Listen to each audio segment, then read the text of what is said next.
2023 was a significant year for us at the National Lottery Community Fund. In June, we launched a new strategy, It Starts with Community. It sets our direction to 2030 and reflects thousands of ideas and contributions we heard. Over the past 6 months, we've moved quickly to deliver on the key commitments we made.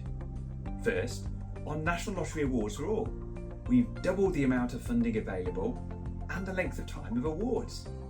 We're already seeing exciting ideas from communities on the back of this big change.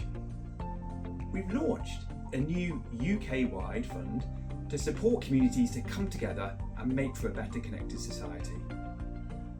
And we've recognised those moments that really matter to communities, like funding to commemorate the 75th anniversary of Windrush. Last year, we awarded £650 million of life-changing funding to communities across the UK, supporting 14,000 projects to do brilliant work. We'll push forward in 2024 on plans which I outline further in my New Year message.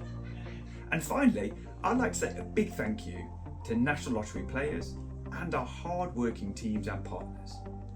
Every day, you make possible the work that strengthens society and improves lives.